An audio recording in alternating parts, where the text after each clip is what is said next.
Jon Gums, Dakota Grappler. I tell you what, another great Wednesday night. Got some great guests. We're live both on Facebook and on YouTube. So as you guys start seeing this, if you want to go back and watch it, you just search out Dakota Grappler and you can catch us over there. I'm just going to go straight into this. We've got a short amount of time tonight with Coach Kish and Blanc, the NDSU wrestling coaches. So they can stay on as long as they can, but I'm going to get to them right away. I'll introduce myself. I'm Jon Gums. I'm owner and editor of Dakota Grappler.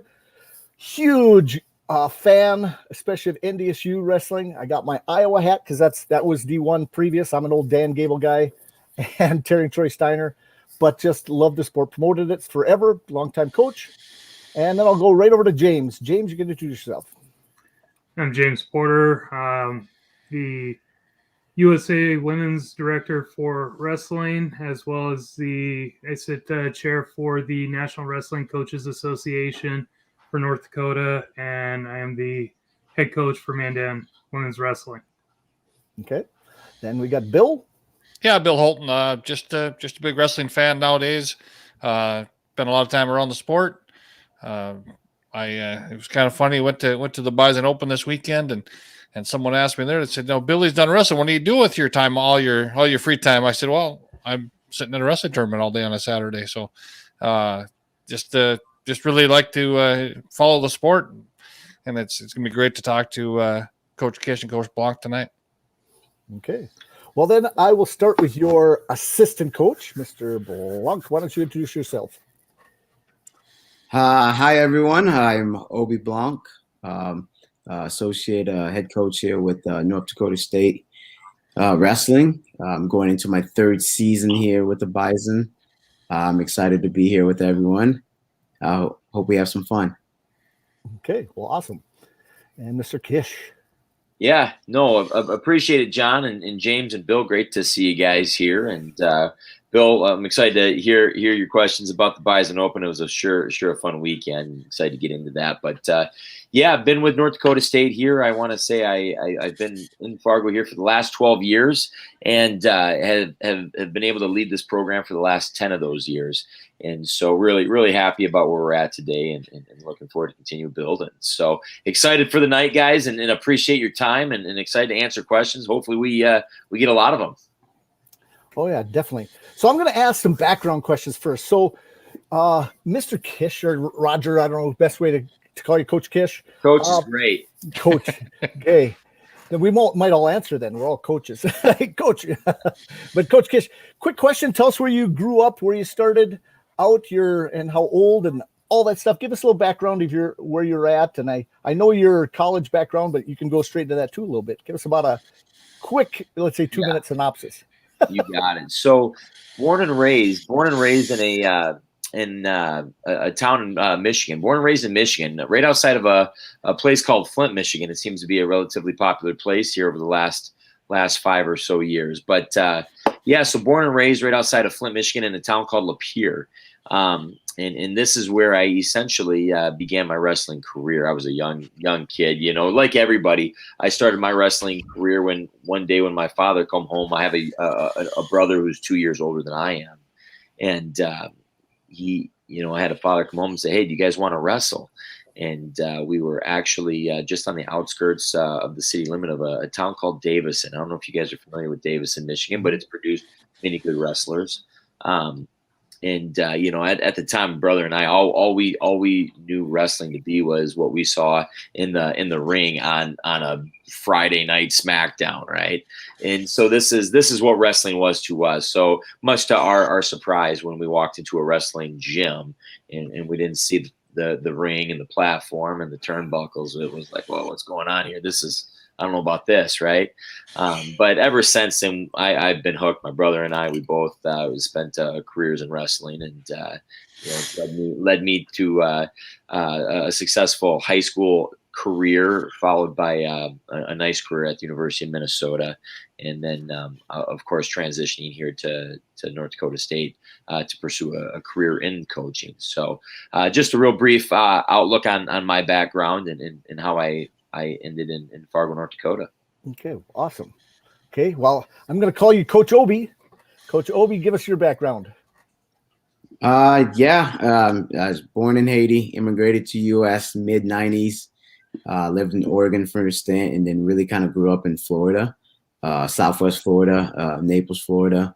That's also where I started wrestling. Kind of got into sport by accident, and great accident that's been for myself and my family in my wrestling career, and just had a great opportunity to meet so many great people along the way. But wrestled there in high school in Florida, and wrestled. My college career began at Lock Haven University, and then at some point I transferred to Oklahoma State. Yeah, I finished my college career there. I was able to be a college All-American, and then got into the freestyle scene for about 5 years. Made the national team, and 2 of those years on a world team. And kind of after that stint of my career was over, I was like, well, love wrestling. I love coaching and helping people, and kind of got into coaching. Started my coaching career at NC State, where I was there for 5 years. And Coach Kish called me one day, and we got to talking about some great opportunities, some things he wanted to do in the future. And I was bought in 100% and wanted to kind of help build that vision that he's got. And it's been awesome 3 years, going into my 3rd season. And it's been pretty cool to see the things that we've been able to do. And he's put together a great staff, a very energetic staff. When we get out of bed every day, we're excited to continue to do some awesome things and build on that legacy that was already here. So I'm just here in Fargo, living the dream. It's a little windy, but yeah, wrestling room a little warmer during the winters. Well, I tell you what, saying windy is kind of funny. Usually they say cold first, but that's what it is. Very windy. I think we've all experienced that.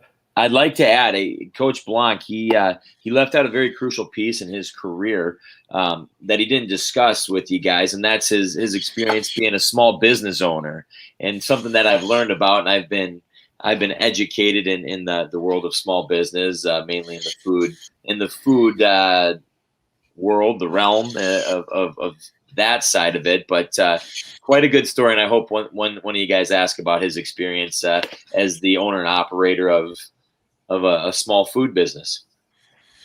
Okay, definitely. Well, we'll get into that. I tell you what, I like to hear personal sides, because we all have that drive. And guess what? Being a small business owner, I think we all do that, as wrestling people that thrive, because guess what? You always want to do something better. So you grab onto something and you grow it and you grow it and you take ownership. I tell you what, there's nothing better than being a coach, because as a coach, every athlete you have, you take ownership and you get so much from them. People don't realize that as you build them and they grow, you grow. And that's what a business does too.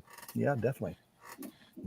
So do you guys, first I'll have Bill and James. Do you have questions then first? Absolutely. First of all, I want to know about the food business. I was watching Obi standing on the sidelines of the Metz's, and it looked to me like he was ready to wrestle at any moment, and still ready to go. So tell us that story. Well, it's wrestling keeps giving, right? I was a coach at a kids club while I was competing, and made friends with some families of the athletes that you coach, and became very close friends, even to today, actually. And opportunity came up, like, hey, my first job was at a restaurant. This same parent really wanted to open a restaurant. We're like, you know what, let's do it. And I was fresh out of college. I was like, hey, with a business degree, I was like, hey, the best experience is real life, right? You can read about running a business all you want, but until you start doing some things, it really doesn't matter. And it kind of goes back to not being scared, right? And taking risks. And it was a good risk, great opportunity to learn on the go. We end up, we started a theme restaurant, mass wrestling, Mucha Lucha Tacos, there in Stillwater, Oklahoma. And yeah, and when we did it, and I look back, I'm like, I must have been crazy working those 12, 16-hour days and trying to train in between, trying to make an Olympic team. I don't know if that was one of my wisest decisions, but nonetheless, it was part of the journey. And it was a staple for quite a while. And fun fact, every recruit old John Smith ever brought to Mucha Lucha Tacos did commit. So it's that's a win. 100. it's batting 100 in that realm. Yeah. That's great. But, Well, yeah, let's get to the wrestling. So obviously you guys started off the season with the duel against Missouri, and then followed it up with the entire squad wrestling at the Bison Open. So it was really a big week, and I was glad to see obviously everybody come off of the duel on Thursday, and then toe the line again against some really tough competition at the Bison. I thought the team looked great. I thought, if I remember right, maybe 3 champs, a couple other guys that, right in the mix. Jared Franick had a great match in the finals.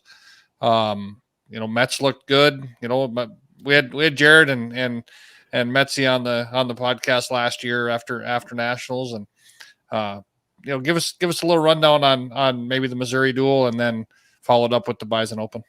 Yeah, that's good. I can start here. And first, we had a competition a week prior, so it's actually been a pretty good little run here for us as we competed against California Baptist the Saturday previous, and then we competed on Saturday, and then we followed up with the Thursday duel with Missouri, and then of course the Bison Open on that Saturday. So 3 competitions in a week, and as we were preparing for it, just with how dates work out, it's probably not typically how we'd want to structure the beginning part of our season. But now that we're kind of through this and trying to navigate where our guys are, it's really been actually a really blessing for us. And we got some highs and some lows and everything in between as we competed against Cal Baptist. We saw the first weigh-in. We saw some guys do some really good things here. Obviously, Cal Baptist is still developing their squad. They got a relatively young team, and so to travel to Fargo in their first weigh-in and compete against our program, was a good test for them. But it gave us a lot of things to work on leading into Missouri. And then, of course, you take a team as talented as Missouri, and you toe the line, and you got to say, hey guys, this is an opportunity. What are we going to do with this opportunity? And what we saw as coaches was we believe that we were competitive in these matches. However, there was some wrestling IQ things that we really missed, and it was some effort pieces that we were maybe not taking advantage of in some certain areas. And I think that really turned the tide, right? It was tough for us to get some momentum built up because we were seeing the match before and the match before. So again, I think we were really happy with some things in that duel. You take a guy like an Owen Pence, who I felt wrestled great for 5 minutes with Rocky Elam, who's a great competitor, who's extremely experienced, even though he's young in his career. He's got a great pedigree.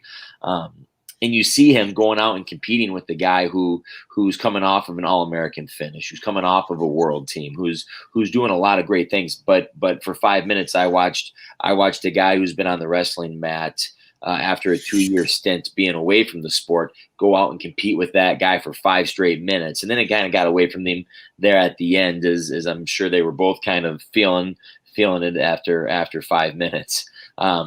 But nonetheless, I think it was encouraging to see these guys being able to go out and compete with the highest, level. And you take a guy like Luke Weber, same thing, and I don't think the end result was indicative of how the first 5 minutes of that match was wrestled. It was, a technical breakdown that Luke found himself in, and he paid the ultimate price. But if you look at how the match was wrestled up until that point, it was a very competitive match, maybe a 4-2, 4-3 type match. That was on its way to going down to the wire with a takedown with a potential, right? You position yourself with an opportunity to win those matches, and you're going to find a lot of good things at the end of the day. So we see a lot of things like that, and it's encouraging, right? And I think that's for us what we really wanted to see have happened. But again, I think it's got to be, if we're going to continue to have success, I don't believe we're too far away from a team like Missouri. I really don't believe we're that far away.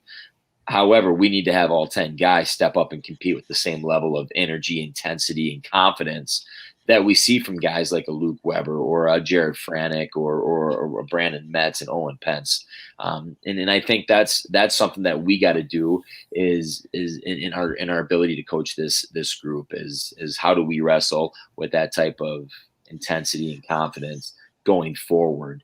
And again, we've learned a lot of things technically that is helped us prepare for the Bison Open, which I believe we spent Thursday night, Friday, Saturday, just in the conversations and some technical things that we just adjusted briefly. And I think it really resulted in a better outing on Saturday than it did on the Thursday prior. So happy with the progress. Our guys are got a lot of talent, a high IQ. So when we make those adjustments, they're able to implement it in their game. And we've seen some immediate results following the Missouri competition. So, Missouri's a great team, and hats off to them.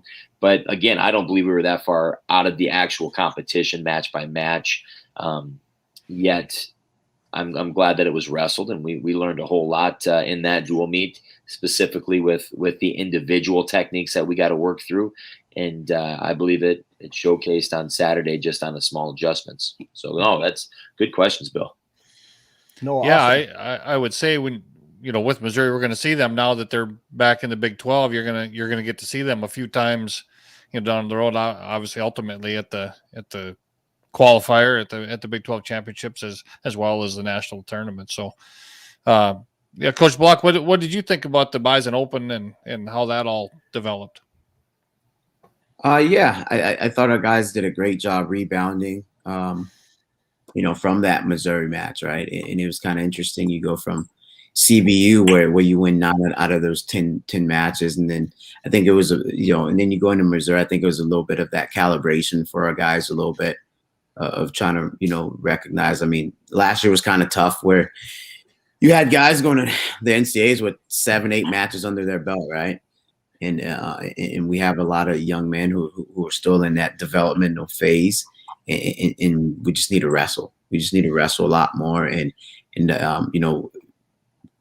what this hall has taught us is that the more our guys wrestle, the better they perform, right? The better they're like a sponge. They're adapting and growing. And I would have loved to have had Missouri that Sunday or that next day or whatever, right? But I think our guys it's crazy to see the amount of growth in just 2 days in terms of I think for us it was just a little bit mentality shift. Like, hey, we train a lot harder than we compete, and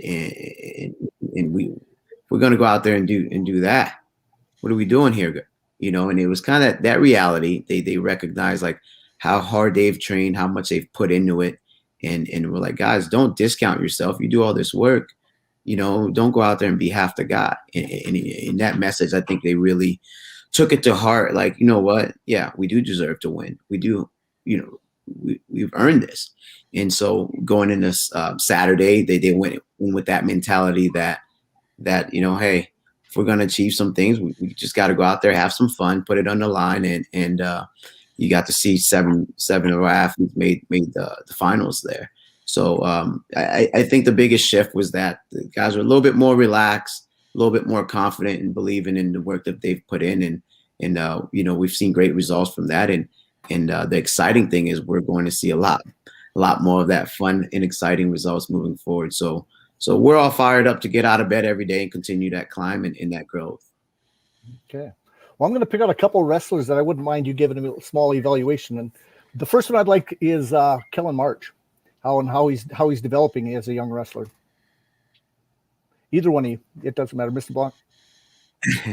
Yeah, no. Kellen is a very interesting guy because he's probably one of the most athletic wrestlers I've ever been around, and has so many different skill sets. And our biggest thing is really trying to merge his Greco with his freestyle and his folk style. Just like, hey, you have so many different things going on, buddy. Let's take that playbook. Let's slim it down a little bit and focus on a few specific things. And and I think that's when you're going to see the very best Kellen March is when he's very focused and precise, right? A little bit more precise, just like like going back to Missouri, right? He throws a kid, puts him on his back, and it's like, hey, just sink your hips, get the back points, get your 2, win the match, make the adjustments, right? And I think he got a little too excited trying to maybe look for the fall. I'm not quite sure. The guy kind of rolled through. but you're like, hey, that's a guy that you're about 4 or 5 points better. We just got to, settle down a little bit more. And I think he's a guy that you're going to really enjoy some of the things he's going to do this year as he continues to progress. And he's so young, right? This was a guy that was thrown into the lineup. I mean, this guy was thrown into the lineup 3 months after he was in high school homeroom, right? And he's competing against 23-year-olds and whatnot. And he didn't really have that time to kind of acclimate. And so as he gets a little bit more of that adaptation, I think you're going to see his maturity in his wrestling refine. So yeah, which is kind of fun for all of us, being he's kind of a little bit of a local guy, right? I'm sure you guys have grown up, kind of watching him grow up and progress. And so we're happy to have him here, and we're excited for his future because he's doing a great job. I tell you what, you break it down so good. I give you a double thumbs up. That was awesome. One more, a freshman you have in. That's one of the wrestlers from Bismarck Century, Mr. Redens, who won some matches this weekend. Let's talk about him. I can go. Let me have a crack at Mr. Redens. I tell you what, it's really nice being able to take our local guys. We take a lot of pride in doing our very best to attract all the local talent here in the state of North Dakota, and we really felt that Clay has all the tools to be a successful Division I wrestler, and we weren't wrong, right? He's come in, he's done a great job. One thing that we really enjoy about Clay is he gets it. He's a competitor. He works hard. He trains hard. He understands probably more than anything the level of gratitude and pride that he actually has, just knowing that, hey, this is what he's wanted his whole life. He's wanted to wear that bison singlet since he's began, and really took an understanding to what wrestling or collegiate wrestling is.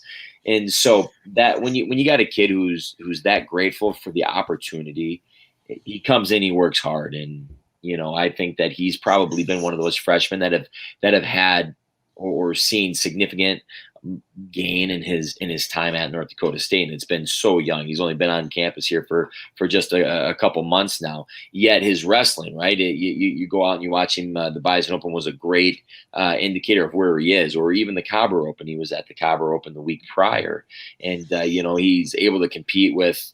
He takes runner-up only to a teammate here at North Dakota State in the Cobber Open, and then you see how he competes.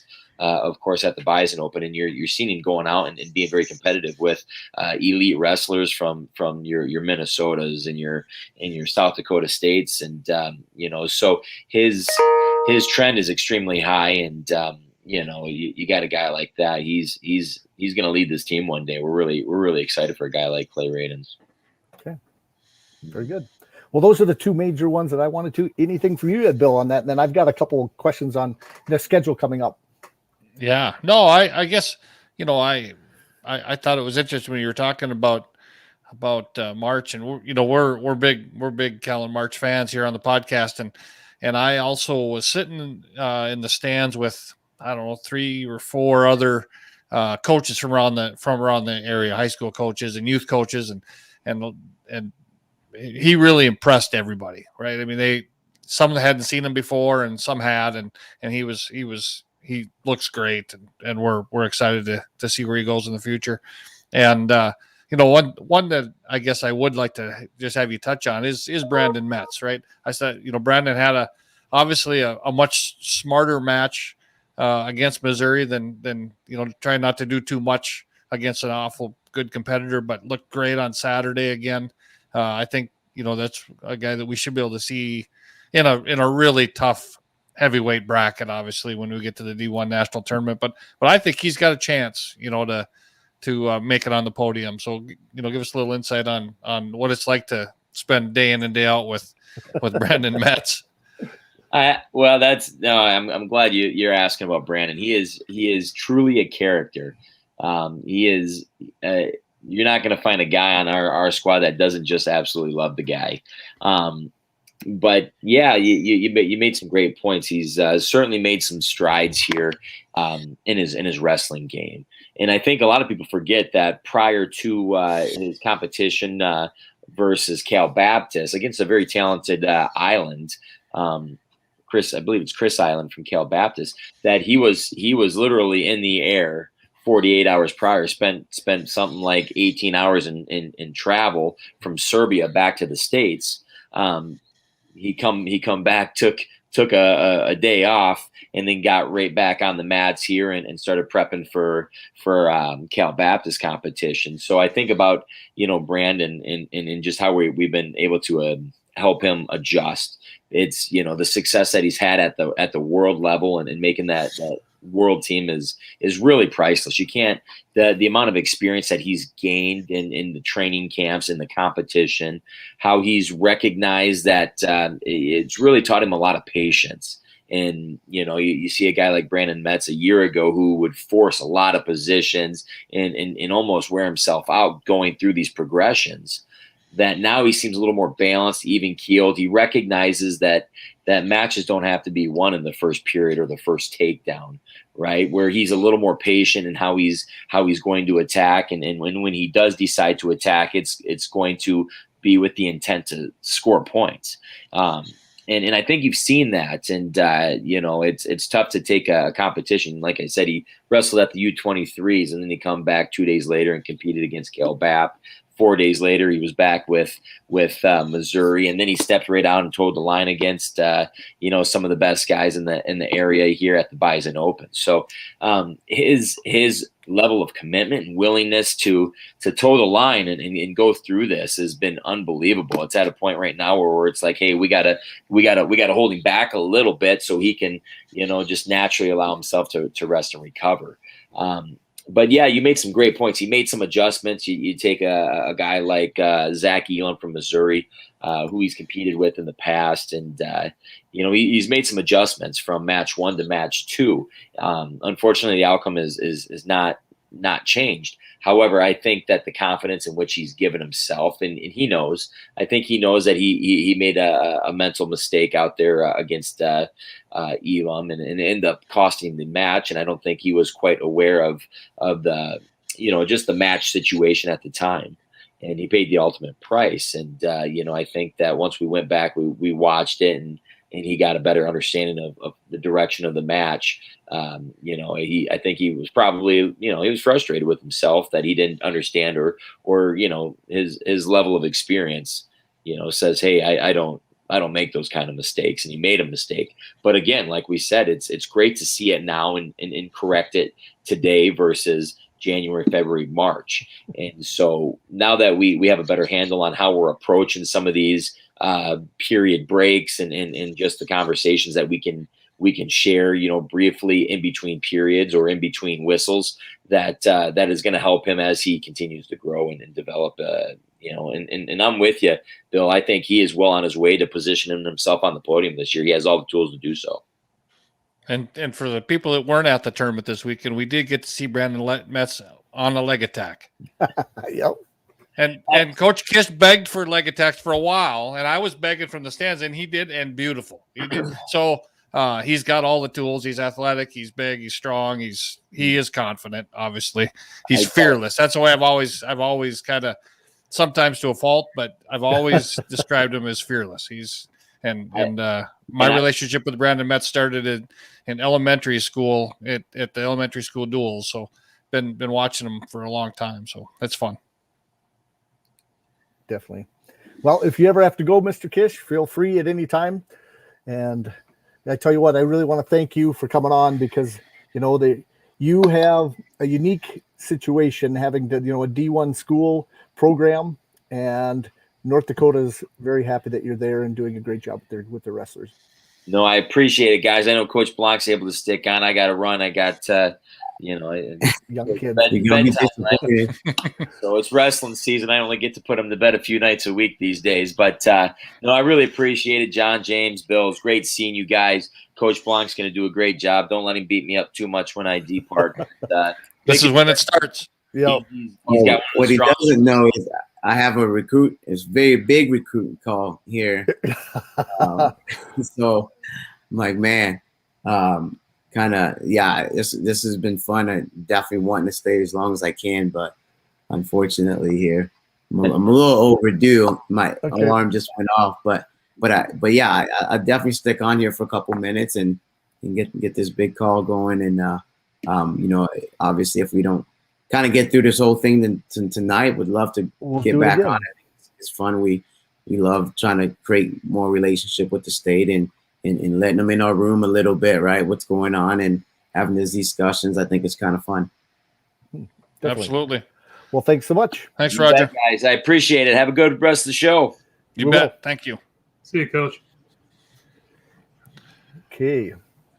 Coach Blanc, I do have another question. What do we have coming up on the schedule? What are you guys doing next? Actually, a couple of our guys are competing down at the Daktronic. Oh, okay. Coming up here this Sunday. So a lot of our athletes will be competing down there. A couple of our starters will go down, as well as a majority of our red shirts and non-starters. Just getting those matches, right? What we talked about, you know, getting back in the swing of things. You know, you talk about like during the summer, right? You're like, hey, you want to get better? Get a bunch of matches during the summer, right? If you want to be a state placer, a state champ, get a bunch of matches, right? Whatever we do as human beings, the more we do it, the better we get at it, you know, and that's the idea. Just getting back in that rhythm where we're getting, you know, 20, 30 matches during the course of a season where you're able to make mistakes, make adjustments. And then, you know, when March comes around, you're ready to be at your best, you know. And I tell my guys, I'm like, hey, you know, you're not going to win a national title here in November. You know, you're not, you know. So the idea is to risk as much as you can, to grow as much as you can. So when March comes around, you're at your very best and you learn as much as you can. So so that's the idea there. And then following that, we will be at Augustana for a duel out there as well. And then we go out east a little bit. New York. Yeah, correct. So couple double header out there with Edinburgh and Binghamton, and just trying to diversify our schedule a little bit, see some different teams from different conference. Sometimes you see a little bit different styles between the conferences, and so that's the idea. Is we're trying to expose our guys to as many different competitions or competitors. And hopefully that gives us a little bit of advantage when it's time. I don't know if you had a chance to see Tony, and that's Clay's dad. He's our wild card. He's got his boy wrestles for Century too. He's got a junior in high school still. He's our wild man, and he might be our designated bus driver too this year. It's kind of funny because we're limited. Century, the Bismarck school system doesn't have many buses, so we told him his adult beverages have to wait till he gets home. He's going to be a bus driver when he's watching. Yeah. He's proud of what you guys are doing with his son. I'll guarantee it. And he's just sitting on there. Lots of freshman hammers in the room. And then got a question actually from Carol Goebel. Yep. What is your top couple goals for NDSU guys this season? You know, I assume that means like overall goal, right? Yep. Not okay, gotcha. No. And before you get to that one, actually kind of explain which guys, because you have a certain pods and certain groups that you work with, and it's probably a little bit different this year than last year. Are there certain groups that or style of wrestling that you are kind of responsible for in the room, and then go to the kind of your goals? Sometimes, you know, I think we do a good job of mix and matching. Like, okay, you know, maybe it's something that Coach Kish is probably better at, right? Like, so maybe he's grabbing a couple guys. We'll do a lot of one-on-ones. Maybe he's grabbing some guys and he's doing some of that stuff with them. Or maybe there's some stuff that Coach Sikora is better at. You know, the guy's a wizard on top, especially. And so maybe it's something that Coach Marsden does a very good job of. Maybe it's front head, underhooks, different stuff like that. And maybe for me, it's something else. Maybe it's leg attacks or different things. So we actually kind of mix our athletes around, and I think that's the smartest way is to use, you know, all the brain power that we have in the room to sharpen our guys as much as possible. But, you know, there's times that I might work with a heavyweight or a 97 pounder for a couple of weeks. Okay. And then maybe, you know, once kind of get that skill, maybe I'm working with someone else. And so we're constantly trying to have different interactions with our different guys. And so I think that helps us be able to coach them a little better. You know, like, hey, there's no such thing as, hey, I'm a heavyweight coach. No, you're a coach. You're a wrestling coach. Right. You know what I mean? You can't say, hey, little buddy, you're 125, can't help you. You know, that's not the belief. No. We're lucky to have a very accomplished staff, that is very competent staff, and we try to spread our knowledge around as much as possible. Okay. So let's give us a couple big goals for team and yourself this year then. Couple big goals, our goal always to get as many athletes to the NCAA tournament. Our goal every year is to get 10 guys to the NCAA championship, right? It can't be an All-American or national champ if you're not there, right? So that's goal number one, is to get as many athletes to that tournament. And once you're there, to get as many All-Americans as possible. Obviously, everybody says that, but yeah, that is our goal. Every year, that's our goal, is to have the best performance we can. But not only that, another thing for us is really focusing on development.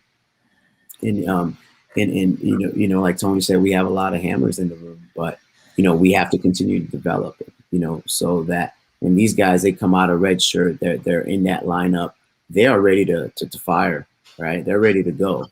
And so a big part of our focus this year is really how can we get these very talented top 15 recruiting class that we brought in. How do we get these guys firing all cylinders to where that we're not waiting until they're juniors and seniors to produce.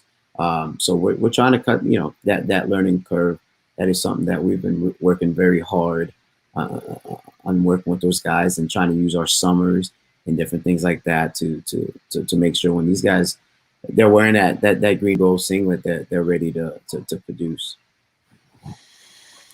One quick question, then you probably want to get off and get on the recruiting trail tonight. But how's the recruiting trail been for you? So if anybody doesn't, you should follow Blanc on Twitter. You kind of get an idea of how hard he works and how dedicated he is to his craft. So give us where we follow you on Twitter first, so they can do that, and then just tell us a little bit about the recruiting process.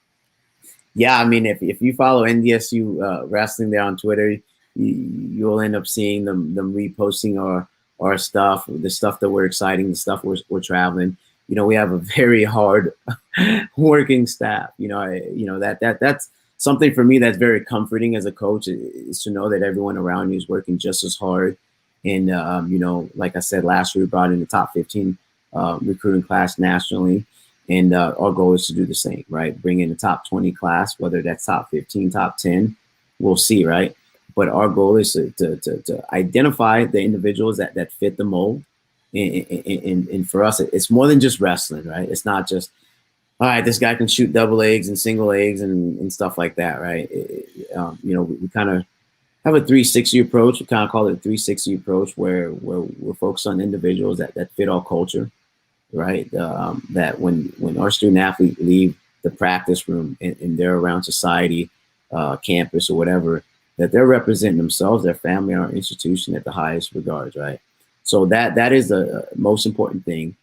And then once we find individuals that fit our culture, do they have the work ethic to progress, right? To come in our room, go through the rigors of college wrestling and continue to develop.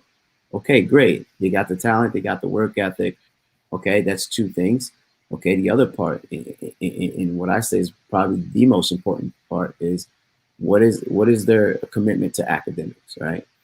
Last year we finished number 2 in the country amongst all wrestling teams, academic performance-wise, and that's something that's very important to us.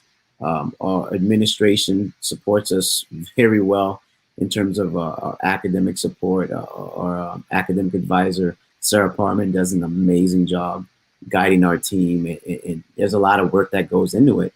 And if you're not bought in, and hey, coach, I'm just here to wrestle only, and you got a 1.2 GPA, you're probably not going to be very successful in life.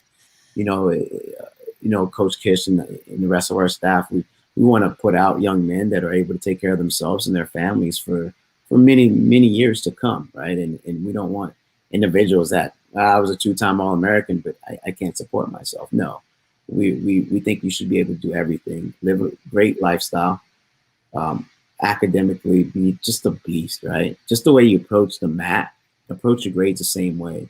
And then when you're out there representing the green and gold, do it to the best of your ability. Awesome. Okay.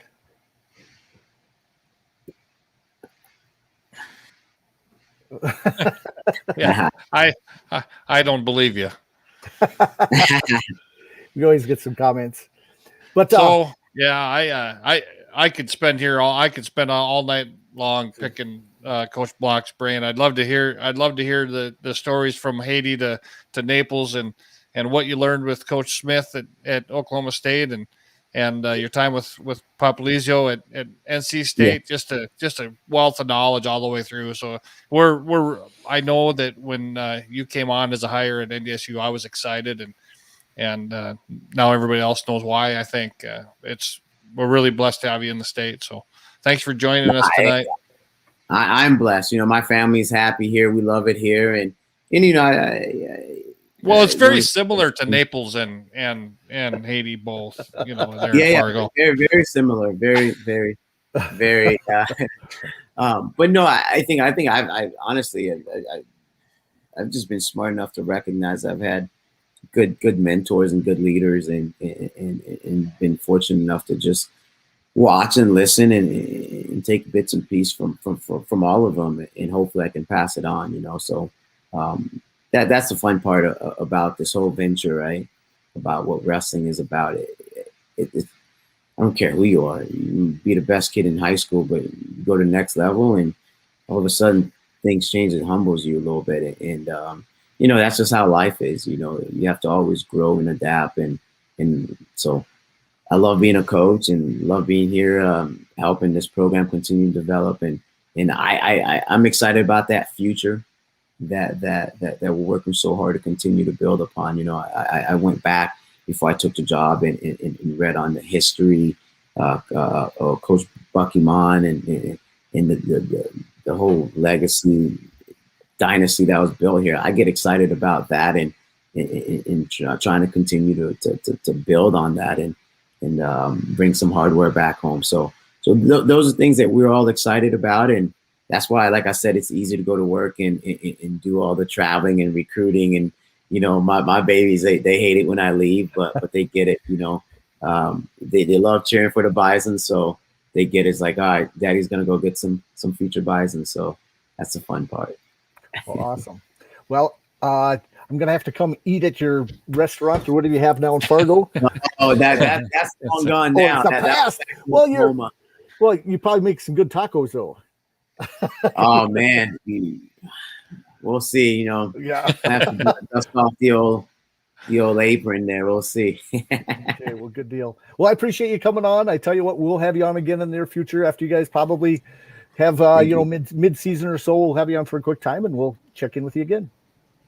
Yeah, no, I really appreciate you guys having us on, and yeah, just please continue to support our guys, our program. We at the end of the day, our guys are motivated to perform for our fans and make you guys proud.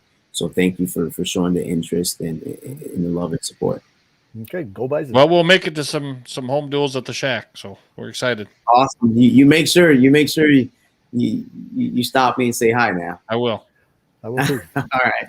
Definitely. Thank you guys and have an excellent evening. Yep. Thanks, Obi. Thanks, Coach. Bye-bye. Okay. All right, James. Awesome. I didn't mean to. We weren't edging you out. We want to hear everything you have to say. What's going on? Well, everybody that's with us yet. Now we're going to talk a little North Dakota wrestling with high school stuff and girls wrestling. So we had just get through the NDSU stuff. Hopefully, we can fill this with some great information. James, I know you are. I tell you what, you know more about what's happening in the women's sport than pretty much anybody in the state, and so we're going to ask a lot of questions because I know we're going to have some parents out there that are brand new. That's one of the biggest things. You're going to see a ton of new people that have never been around the sport. You're going to have parents in the stands that don't know what to do with the whole day. and basically, because I tell you what, I know you guys start wrestling this weekend. Let's first, let's talk about kind of your expectations of what's happening and give us a lowdown of how your start, kind of the history of North Dakota girls wrestling. You can kind of start any way you want that. Yeah. About 3 years ago, I came on as the interim director for USA Wrestling. And one of the things that was kind of put on me was to help get women's wrestling sanctioned in the state.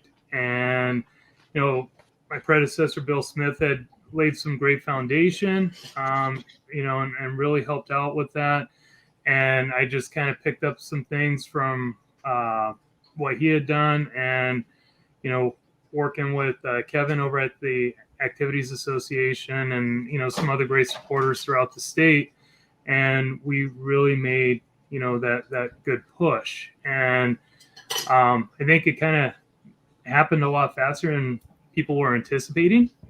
And we got the support. We had the member school support. And I think, and just my opinion, that the unsanctioned state tournament that we had at the Fargo Dome last year, when we had 55 girls show up for that tournament, I think that was kind of the icing on the cake, so to say. I think the state saw that it was there, and you guys were there. You saw the fans were not leaving after the duels, and people were watching and cheering. And I think that was really kind of what helped push us to get that vote and get us sanctioned. So, that's kind of a little bit of the history there. Well, I tell you what, now we've talked about the numbers, and this is going to surprise some people out there.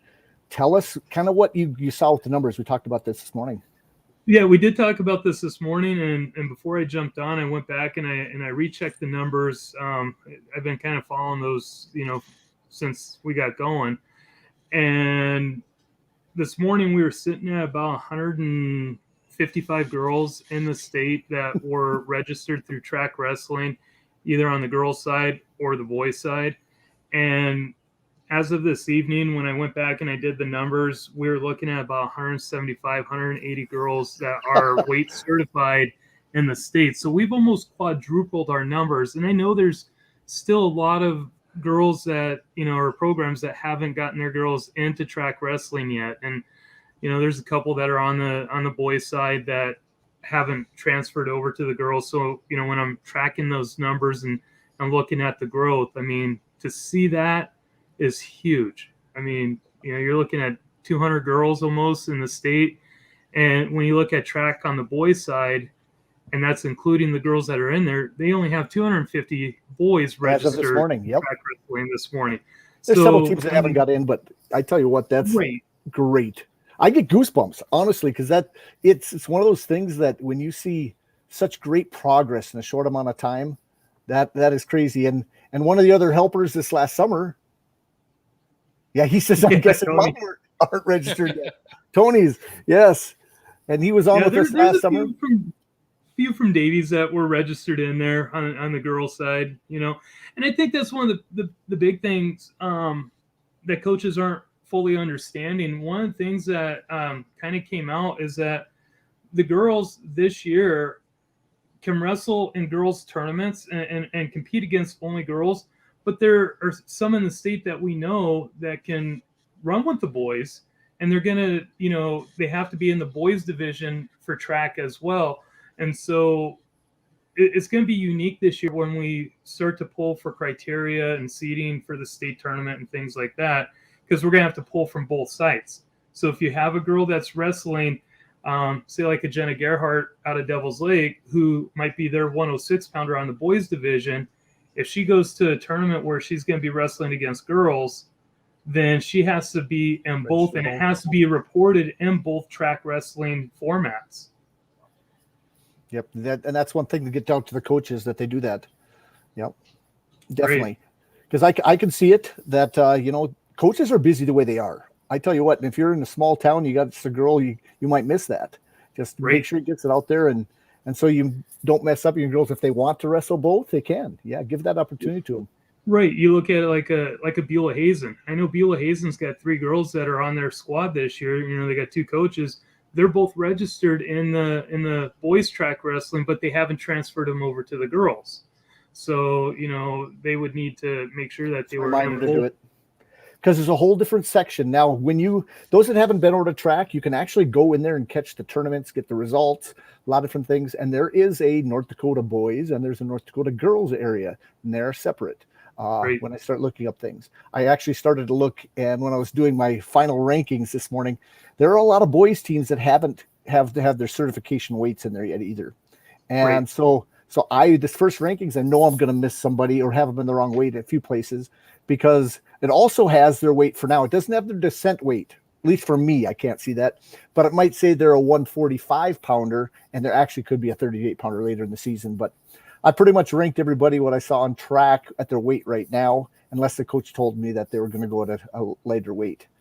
And so very cool. Now to tell them, guess what? The girls also have 14 weight classes, and they're different than the boys' weight classes. Yes. And so I should almost pull up a link and show people that what the weight classes are, but maybe you know them by heart. Yeah. So back in March, we had a group that came together over at the Activities Association, and we discussed what the weight classes were going to look like. And it was agreed upon that our girls would follow what our boys have. And so our boys go with 14 weight classes, and our girls were going to do the same. They were going to have their 14 weight classes. Well, the National Federation of High Schools came out with their rule book.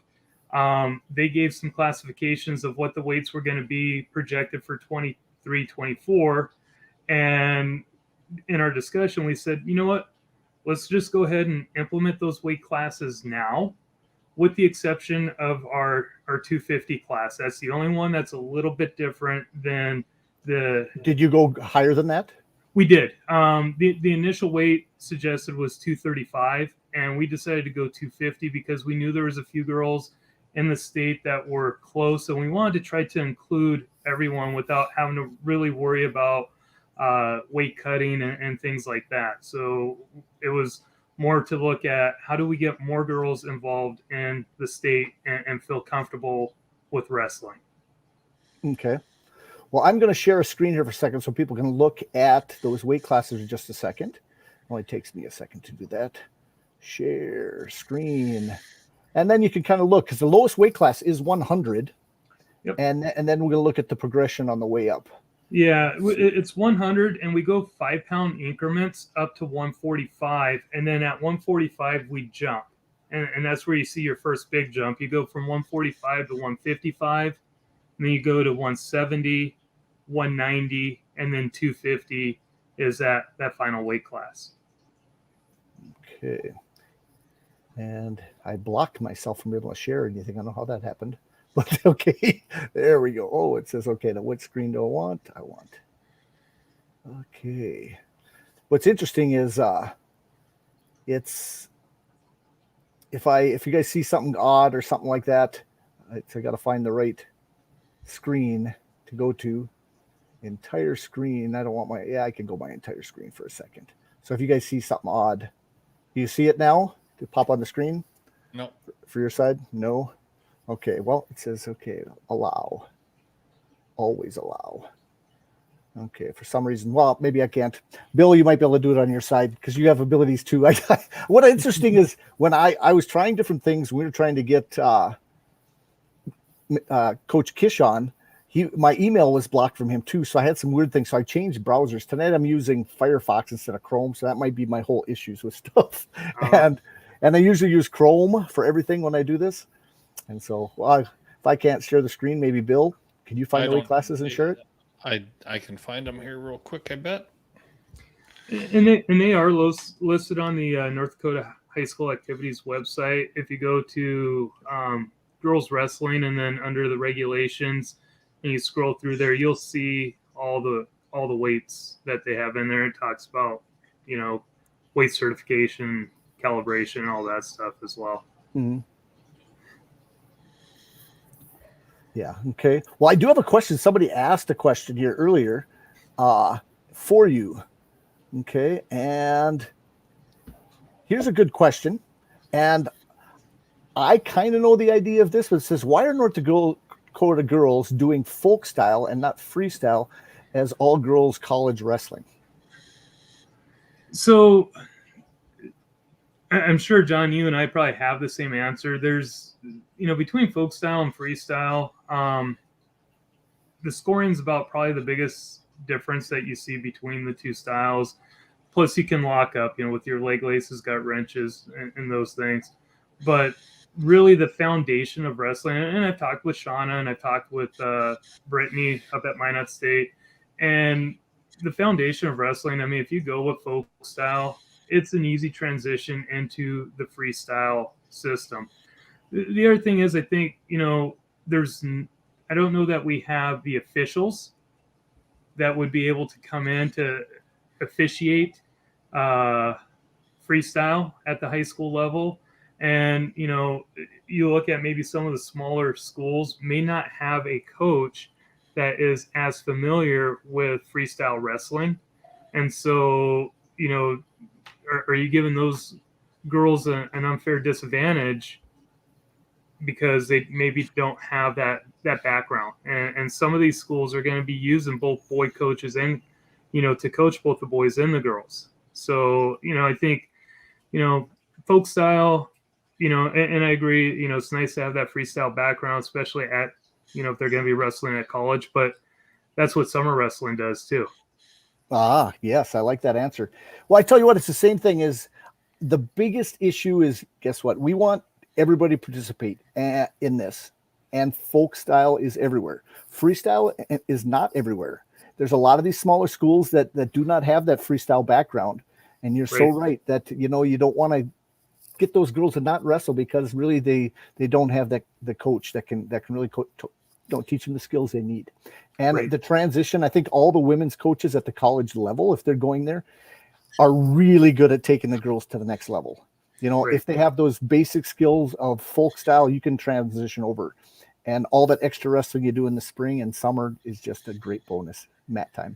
Exactly. I mean, you look at, single leg takedown and folk style to freestyle transitions either way, so, few little differences as far as the scoring and turns, but for the most part, if you get that foundation, I think that you're going to be good there.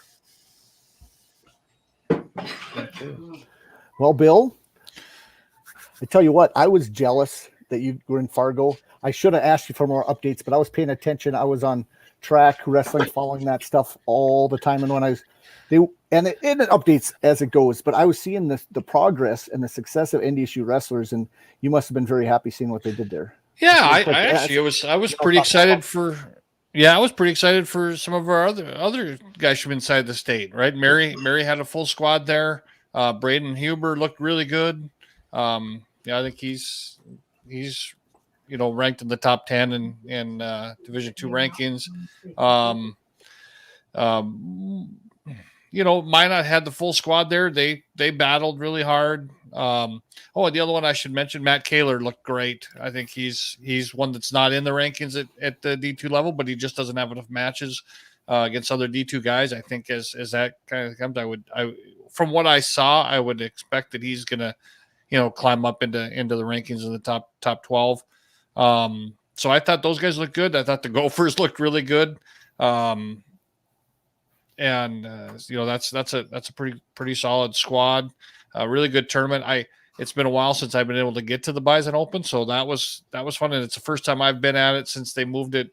So it was in the Shack, right? It was in Shields Arena, which was fantastic. What a beautiful facility.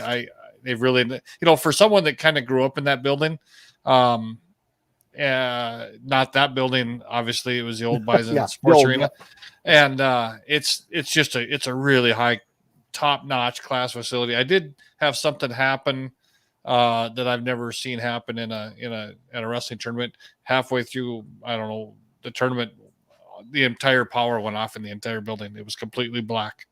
I've had it happen where the scoreboards went out or something, a light here or something there. It was black. It was dark. So that was kind of an interesting scenario, but yeah, it was a great tournament. Well run. Quite a few.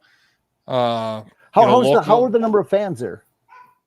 How was that? Yeah, it was like any college open, but there was definitely more North Dakota fans. You had St. Mary's played in the state championship game the night before, so there was a number of St. Mary's. Well, the Melmers were there. A number of other Did you have to wear a local mask? fans that were there. Pardon me? Did you have to wear a mask? Did not. Nope. Okay. Nope. So fans did not. I think there was a sign on the door that said that, you maybe wear a mask if you weren't vaccinated.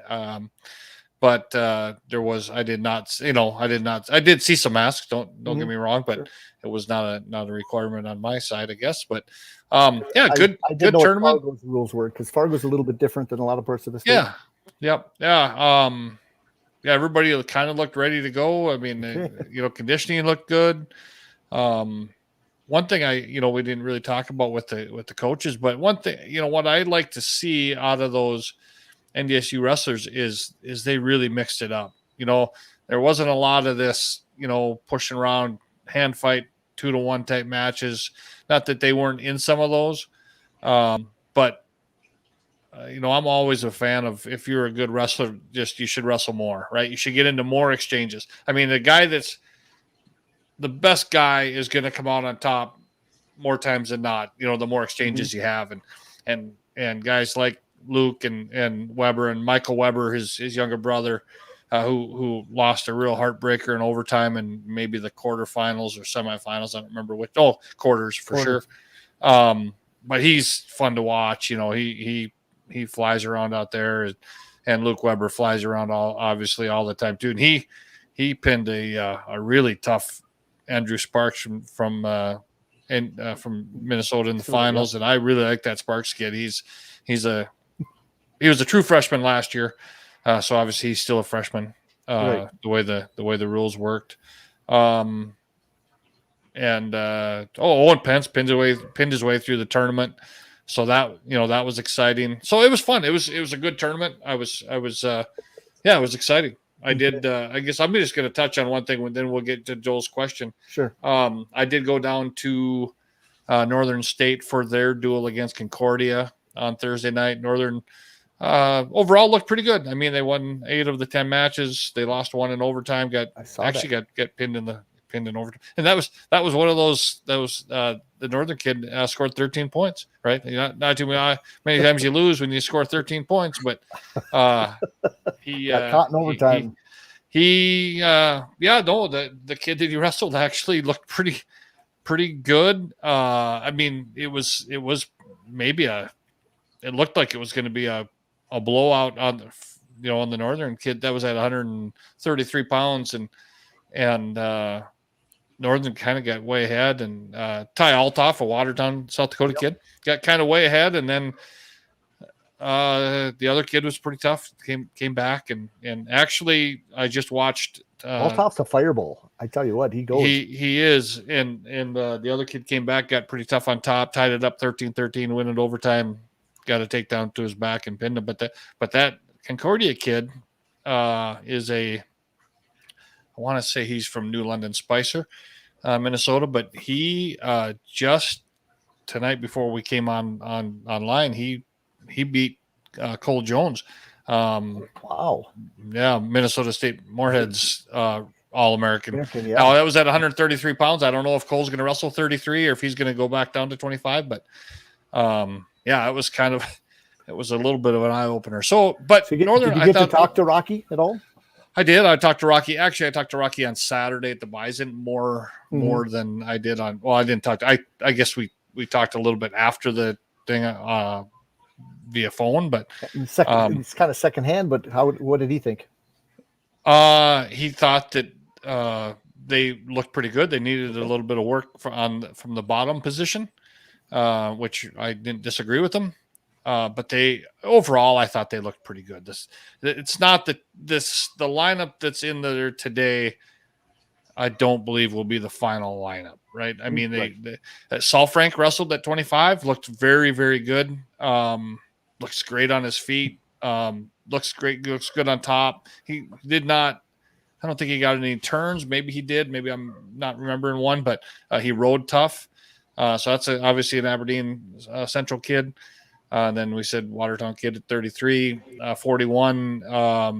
Another Watertown kid, Robert Coyle, was in the lineup. He lost 3-2 on a riding time point. But I believe Colton Roth will end up being the 41-pounder. He's just in a weight descent issue. 49, Wyatt Turnquist, winner, South Dakota kid, looked awesome. Just looked really, really good. 57, James Burks, looked kind of back to form. Got a nice pinfall. So 65, Caden Moore, won a little bit of a closer one than I thought it should have been. I don't know if Caden's just rounded into shape, but he wasn't really ever in danger of losing the match, but I thought he should have. I said Caden, a couple nice leg attacks, and 74, Kelby Hawkins, Kelby Hawkins. Mm-hmm. So Webster area kid, transferred from South Dakota State, looked pretty good. Did not look as solid on Saturday at the Bison Open. The kid's got a ton of talent, and I think he's if he can just kind of let himself go a little bit, he's gonna he'll be trouble for some guys as we get down the stretch here at 174 pounds. 184. They let's see who was there. Trenton Kasich, Iowa kid, tough. He's really good. He was at 97 last year. Thought he looked kind of more like an 84-pounder last year at 97, but he was really good at 97. He's another freshman. Okay, you mentioned. Yep. At 97 was Cole Haas, South Dakota kid, tougher than heck. He ended up getting a tech fall in the first period, I think, 17 to 1 or something. I mean, he's a tough. I would not want to wrestle with him. He's looks like a lumberjack and is tough and mean. And then Josh Trumbull was in at heavyweight and had a really good match, and hopefully it'll be interesting. They got also Rocky's got a handful of heavyweights, so they all did the Northern State bulk job. They got guys that were coming recruited as 84-pounders wrestling heavyweight. So interesting. So I'll kind of let that go, and let's. There was a good question there for James. Lots of great questions, James. You can answer some as you can, because I tell you what, all you guys asking questions, we're going to get to all of them. And all you guys, if you haven't seen it there, if you ask a question tonight, I put my email address on there. If you didn't get it, email me, and every one of you, I'll get you a digital version tonight sometime. I'll get on and I'll email you guys all a free copy of the digital version, which it's a $15 thing for people out there. So it's a good deal. Okay, so we'd asked the first question I'd asked up there and was, is North Dakota doing a girls' state dual tournament? Now, we're not quite prepared for that yet, but James, why don't you fire away on that one? Yeah, so right now, the way that we were talking in our last meeting was that if there were 10 teams that had 8 weight classes filled, then it would be something that would be considered. Being that this is year 1 of the implementation, that's definitely going to be something that would come from the High School Activities Association. And it's one of the reasons why we have this deadline that was set on the women's coaches to have our numbers into our track wrestling by Saturday, so that some of these decisions could be made a lot sooner, so we can get that planning phase in. I know for sure out west with the WDA, the plan is that with our duels, we're going to pair up with the boys teams. So, for example, on December 2nd, there's a triangular between Mandan, Legacy, and Century High Schools, and the girls are going to be running their triangular side by side. So we'll have 2 mats going, where the boys are going on one mat and the girls are going on another. And we're very fortunate in Mandan right now. I got about 15 girls that are on the team at the high school level. Plus I got 3 6th graders that are in the room practicing with us as well. And that's 7 through 12 plus my 3. So I got, like 18 girls in the room. That's awesome. Yeah. Out east, right now looking at track, some of the numbers aren't maybe all in right now, so we don't know what those are going to be like. So these first 2 years, we're going to be very fluid with how the duels are going to take place. And so we'll kind of see, what that holds for us at the state tournament time. Okay, well, awesome. Okay, now Jacob Grote has a question. James, where do you see us going with North Dakota girls teams as the numbers grow? For an example, multiple teams for the Heartland duels and ND East and West teams. James, right toward you. Yeah, so one of the things that we did this fall, we created a second position for USA Wrestling where we have a youth women's director now. And so with that, because we're seeing this growth, we're seeing the numbers coming. We're hoping with the sanctioning of high school wrestling that more clubs are going to start to see the girls grow into their programs so that we can start to see them at tournaments and things like that. I would love to see multiple teams go to Heartland duels. But more importantly for me, I would love to see multiple teams go to Tulsa and wrestle in those freestyle national duels. And one of the big things I'm looking at doing is this year taking a 14U team to Tulsa, because at junior duels, the girls will wrestle, the first 2 days of freestyle, same as the boys. And then when the boys go to Greco, there's a 14U division for girls at that same tournament. So I would love to get, a group of middle school girls traveling with us and really start to build that part of it so that these girls get that exposure, and then we get them ready to go to Fargo as well. Okay. And how about this? As you see the numbers, I like that idea there, but I was supposed to actually mention this also. People don't know this out there and are really getting a girls program. USA Wrestling, we have a basically grant program that we have opportunity to give people if they become a USA club, because it's part of being part of USA Wrestling. But we have some good money, and you can get up to, I think it's up to $3,000 as to get equipment if you want, help infrastructure. Yep. It's infrastructure for your wrestling team. So go to the ND USA Wrestling website, and it's for anybody that is working. That's for girls wrestling. We really want to push it, and we've got money for USA Wrestling to do some stuff. So yes. Tell people, go out there. And what I will do is I'll try to set up a link if this video is done over on the YouTube channel. Then this video takes a while to progress over and stuff when it's done. But for other people coming on later and watching this, I'm going to try to get a link underneath to go over to that. Also, I'm developing a USA Wrestling newsletter.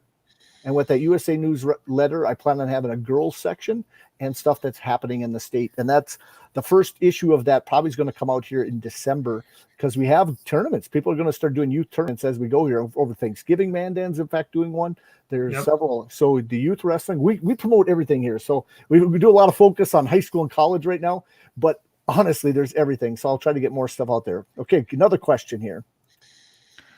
Okay, how will the state tournament look this year? Now, that's still up in the air, but I'll let James answer this.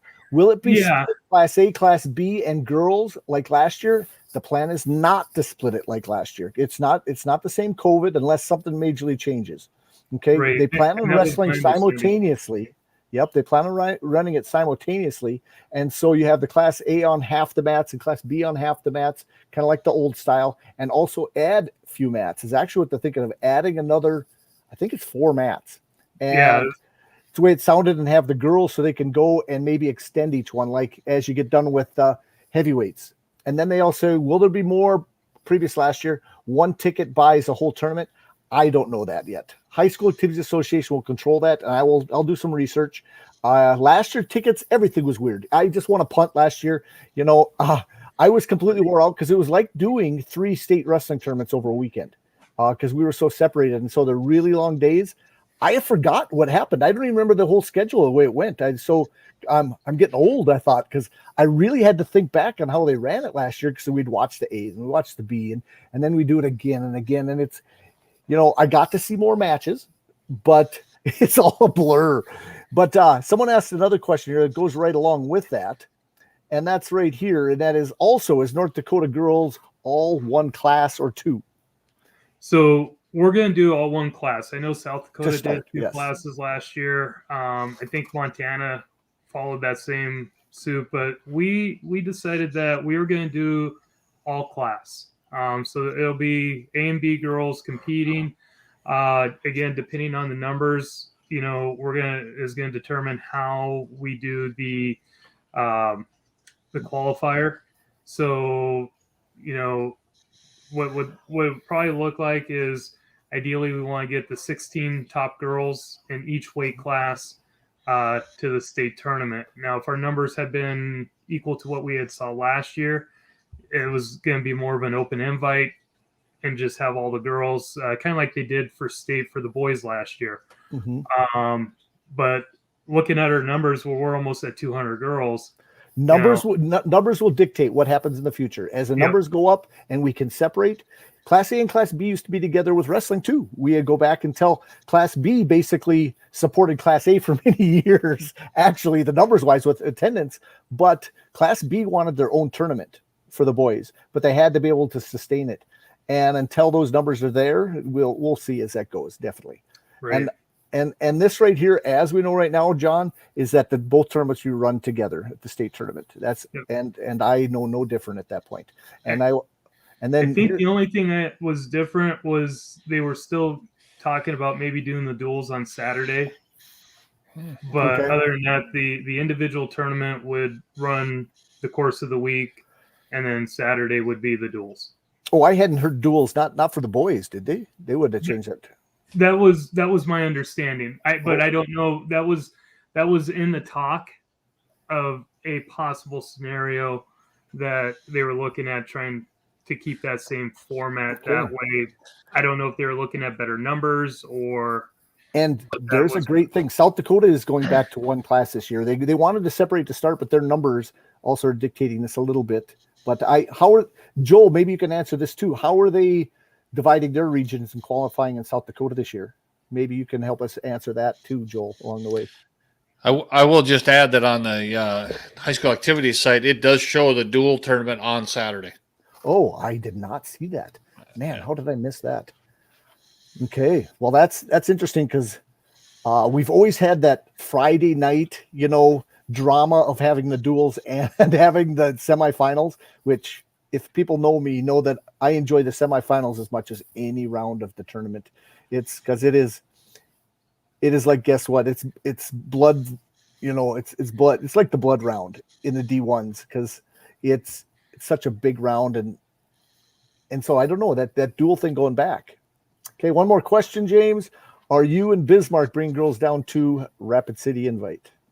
So before I answer Joel's question, I just want to add something to you, John. I actually like the idea, and here's why. If we wrestle the semifinals, and then you get your finals match as well, I think you take away from that possible injury that could happen in the duels to a wrestler, maybe before the finals match, you're thinking, if they make the finals? Yeah, instead of going, the final duels or whatnot. I know a couple years ago when I was coaching, we had a kid qualify for the finals, and we ended up having to wrestle in the duels right after his semifinal match. And it was one of those things: do you get him into that finals or wrestle him in the duel and risk getting him hurt prior to his finals, or do you? How do you protect your athlete to make sure he's got a good chance at an individual title? Yeah, so, I love that round. And that's And it's I love that round. I love the semifinals. I like going right into the duels. I thought it was, as a fan and actually as a coach, I thought it was. I thought it was awesome. See, I think it's old school philosophy of that it's all about the individual. And that's way beyond what I am anymore. I'm more about, guess what, that individual title is awesome, but the team is just as important. Yeah, I don't think of it dual as tournament. Yeah, is awesome. Now, I'm not saying that if they do it the other way, it's going to take away too much. But I have always really enjoyed that round. Oh yeah, and I've been on both sides of it. Right, I've come out of the semifinals and had to go into the duels and coming off of a win and then got to go. You faced the same guy one year, didn't you? Oh yes, the semis and then back in the finals. Yeah. Oh yeah, of the duel. Yes. Yeah. I remember that. Actually, we had we've had all kinds of things, and I've back prior to Billy wrestling, we had the same thing happen many, many times, where we came out of the semis and then had to go and get beat up by Napoleon in the finals or, something fun like that. But I mean, I'm not saying that that's the only way to do it. I'm just saying I really have enjoyed that round over the years. And I think if Billy was sitting here, he would tell you he would have really liked to have worked the rest of those Saturday duels instead of on the night. But, he was never healthy at the state tournament. So it was always, we were always limping through something, but he struggled through it. But and I, like I said, I see both sides of it too, but it just pulling off that. But to answer Joel's question, yeah, Mandan is planning on attending the Rapid City Invite. And I do believe the 3 Bismarck public schools are planning on attending as well. Talking with Coach Nolan, which is, like for us this weekend, we're actually heading up to Minot for the early bird. We wanted to get a little bit of action in, kind of that test for a couple of these girls to see where things are going. And then we're actually, Mandan Lions is going to be hosting a girls division this year. And so, but it's going to be at Legacy High School because the numbers I'm seeing coming in with the South Dakota schools as well as the North Dakota schools that have been invited to it, we're going to have numbers that are going to be equal to what the boys have. And we're going to run the same exact format as our boys tournament. So it'll be pool play to start the first 5 rounds, take those and then add it into the brackets for our placing rounds. So really excited about that. I mentioned this to James this morning. If anybody's out there, I can't be at 2 places at once, but my plan is to probably have the duel or the finals of the Mandan Lions tournament somewhere on and online during it. And if they're doing the same thing over at Legacy, if somebody is filming or doing anything, they can probably contact me through my email that I have on the board here. And maybe we can hook up and you can come on live and give us some updates a couple times what's happening. And just like I'm on this board, it's really easy to click a link and somebody can give us updates. If somebody wants to volunteer to do that, get a hold of me before the Lions tournament. It'd be great to do that. Hey, all this growth in wrestling is awesome. But one thing I did hear this weekend that we are running out of is wrestling referees. So Yeah. I guess I'm going to put a call out there for Coach Dakota that, I mean, come out of retirement, please. No, he's looking for refs, right? I mean, they're looking they're looking for refs. Yeah. So, I mean, anybody that has any interest or has had interest in the past and maybe getting involved young referees and trying to be refereeing in this sport in this state, now would be a great time because you would be very, very well appreciated. And no one will ever yell at you. So it'll be just fine. I won't.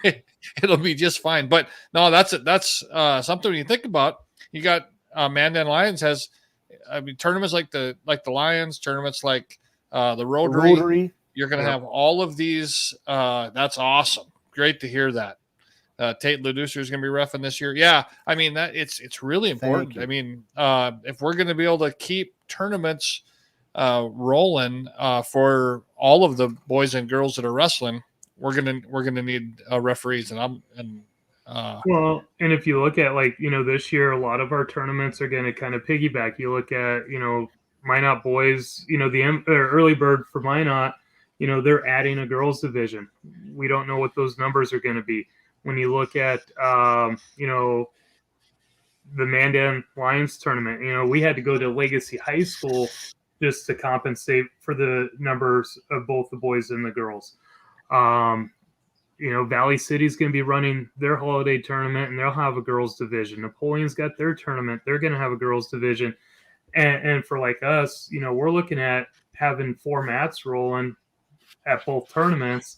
So you need 5 officials at each location. That's 10 referees in Bismarck. 10 referees, right. And so, they brought Dennis out of retirement to start officiating, and Kenny Wabama. Yeah, we're sending 2 from Carrington down to help. So right.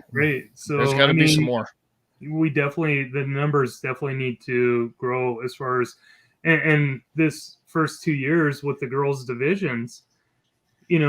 most of these tournaments will probably piggyback with each other, but at some point you're going to start to see that separation, because I know South Border is going to have a standalone, Central Cass is going to have a standalone tournament.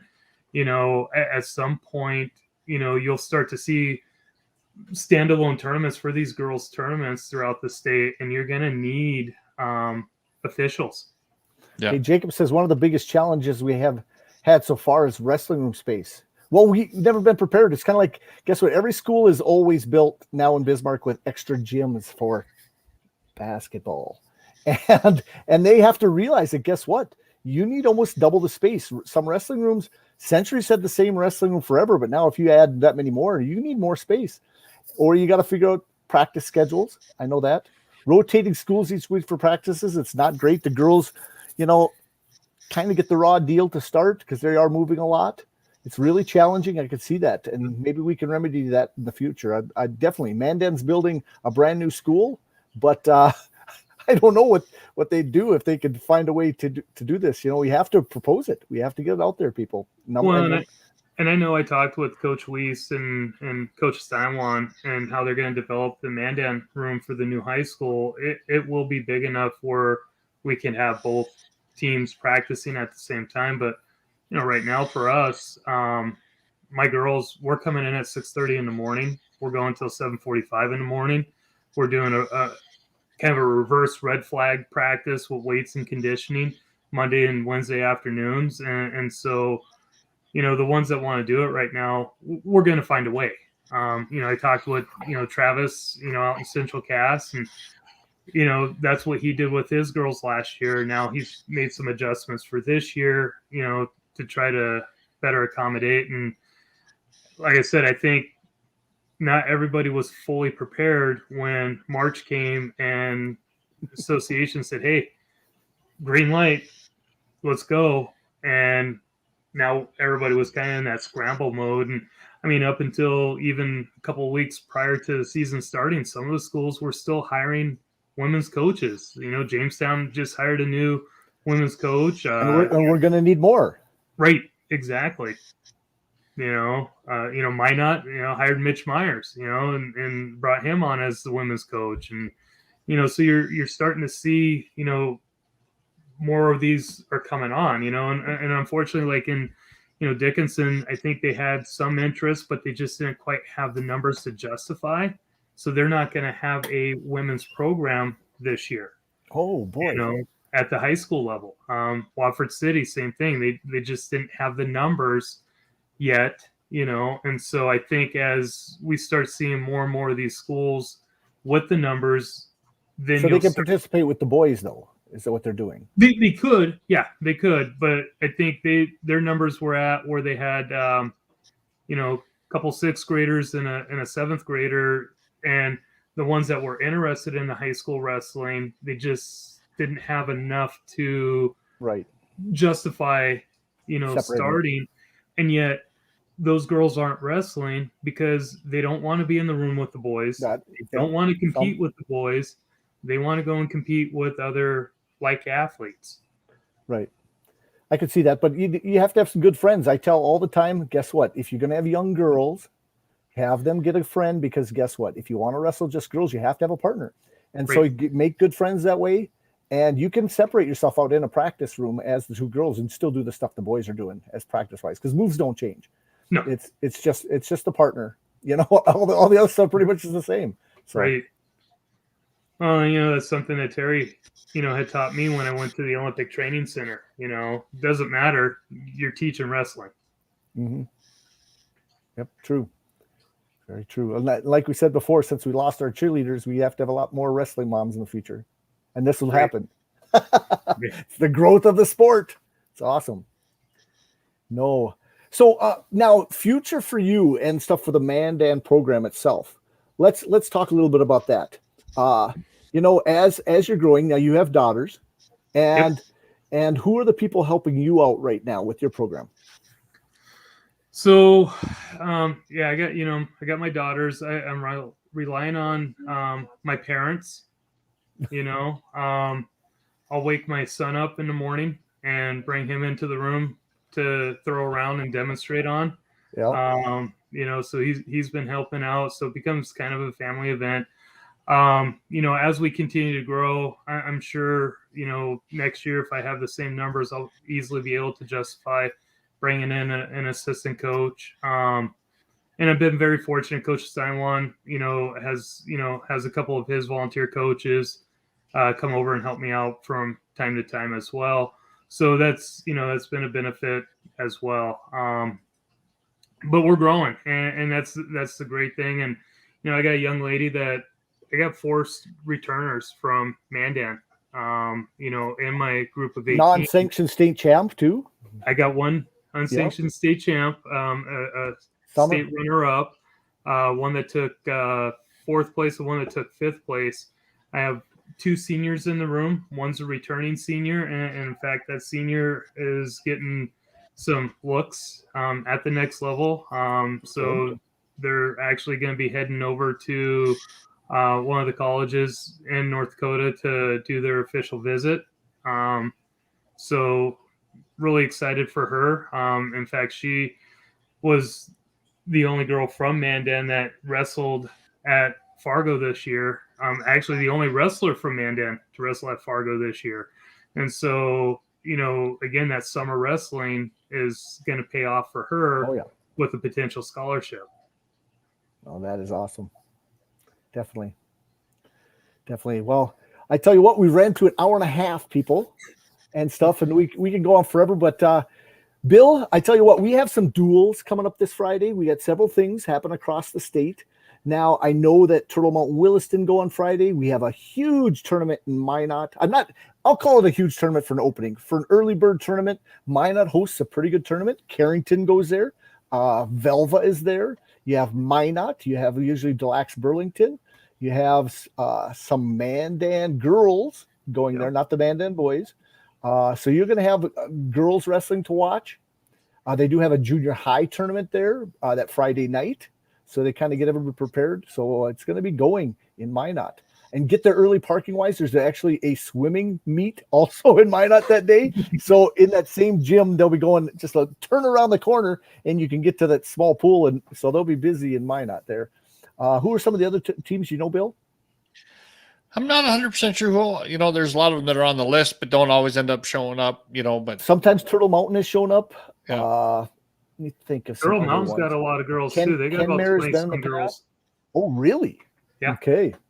Because what's funny is I've talked to a lot of guys that say this would be perfect for them, because they've been wanting something like this forever, and they were some of the first teams to have girls wrestling. Right. I can remember going back to Charlotte's. There was a couple of them. I should remember their names, and one got really close to placing. This goes back, quite a while ago, early 2000s, and so definitely. I should go on. In fact, let me go on to track just for a second and take a quick peek at what is else for duels this weekend. Yeah, I know before we come on again, probably, next week, Carrington will have their first duel. I think that'll be next Tuesday night versus Oaks in New Rockford, North Dakota. It'll be a home duel for Carrington up in New Rockford. So we got a New Rockford senior that wrestles on the Carrington team, Matthew Dukeshire. So that will be happening next Tuesday night. I'm sure there'll be a whole full slate of duels that night. So by the time we come on again, we'll be able to talk about high school wrestling results, and that's kind of fun. There's also college results. So. Yep. I know Lisbon's having a junior high tournament this weekend. Oh, yeah. On the junior 20th. high and JV, maybe. Yeah. Yep. And then on the 23rd, there's a Triangular Bismarck Legacy and Killdeer, and I'm not sure who the third person is there. Before you know it. And then I think that is all I see right now on there, but there's going to be a lot of people that are getting ready for that first weekend of December when I tell you what, everything gets going and going hard. Yeah. Definitely. And is that Dan Unruh that early this year? Yeah. It'll be that. They changed that date, huh? No, I don't think so. I think it's always been early. Oh, Dan Unruh, that's Wapaton. What am I thinking? Wapaton. Yep.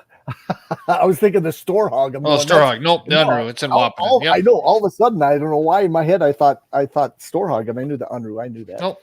Yep. It's the same weekend all the time. Yep. Same as the Mandan Lions, and usually the Jamestown has their little tournament, and then there's one usually out at Sydney, and So we get going, and then South Dakota, that starts flying. And so we'll talk a lot of wrestling. Any suggestions for people you want to see next week? I've got a couple people on the line. I'm going to get a South Dakota coach on so we can talk as one of them. And then I probably got I got a couple college coaches that I'm working on.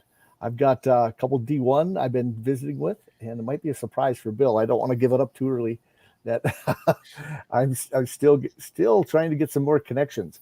And I tell you what, how about if I got someone like Smith on here?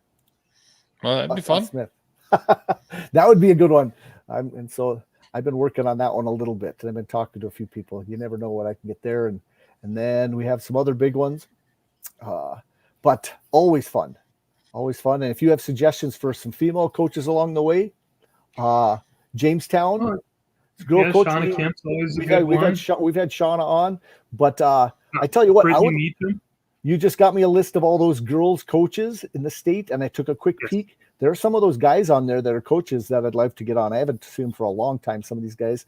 And so we'll have we're going to keep, if you have suggestions for girls coaches, anybody wants to get on. The Dakota Grappler has some girls stuff in there, but I want to make a big section as we start getting these numbers up there and people actually have teams. That was the biggest thing of not knowing who has official teams. Now, having a couple wrestlers here and there, but now once you start getting and you consider yourself, is Mandan have called themselves the Braves still? You can think of different names. Some of these people, South Dakota got girls have different names for them. The Bravettes. No, I don't know. Yeah, no, they're the Braves. Mandan Braves. I mean, marketing, Mandan women, but Brittany Meacham would be a great one for Minot State. And with her starting up the program and coming on board, and her backstory is neat. How she's helped 2 other colleges, women's programs get going. And in fact, I had her in for fall camp. I ran a fall camp for the girls this year, and we had about 25 girls there, and she did a great job. And she was almost 9 months pregnant when she came in while she was demonstrating moves. So it was, but she'd be a great one to come in. And, Coach Forty, I know, was on last week and talking, and how he got her to come in. So that would be a good one. Yeah, there won't be any more tournaments unless we get more officials, Justin says. Less than 50 in the state that are registered. And if you think about it, we need more, and I'll keep pushing it every time possible. If anybody wants information, Justin, just type it on there, and they can get a hold of you or get a hold of High School Teams Association. They have stuff on there. We'll help you get going so you can become an official, guys. We need more. There's a lot of people out there that are capable of doing it, and it'd be great to give back to the sport. Yes. And Justin, you have a chance to take a look at the rankings. I haven't even mentioned that yet on here. I forgot. If you guys got 5 minutes, and Bill, you might have to do this on your end because I haven't been able to link this up. You'll have to send it to me. No, you go over to can you just do a link and go over to dakotagrappler.com. Okay. Yeah. And then for the dakotagrappler.com, it's the very second thing on the page where it says Dakota Grappler Class A rankings released. I just got the Class A ones done. I got them pretty much done this afternoon. I had them almost done last night, and I was brushing them up. And then I got 3 different Class A coaches send me their stuff for just who's at what weights. And boy, there were some switches that I had to make because there are some people at some weight classes that are just loaded now because I had to switch because they said this guy's at this weight, and I had them a weight lower or higher based on what they're certified with in track. And I tell you what, you put a couple state champions together in a weight class, and there's not a lot of state champions back. And maybe Justin could come on and take. He had a chance. I emailed Justin the rankings probably an hour before we started the show, and it was see if Bill could find a way to pop it up on the screen. I will get her done here. Awesome. I don't have 2 monitors hooked up, so I have to do it a little bit different, but I can get her done. No, we could pop that up for just a second. So in the Class A rankings, I tell you what, the points. Is it there now? Nope. Hold on here. Let's see. I know that if I got it right here. I got it. There. How about now? There it is. I'll add it to the stream. Okay, it's not very big there for people, and he's getting it down there. But in fact, if I make my screen full screen, I can pretty much see it. But as you can see it up there, the points are actually really close and tight.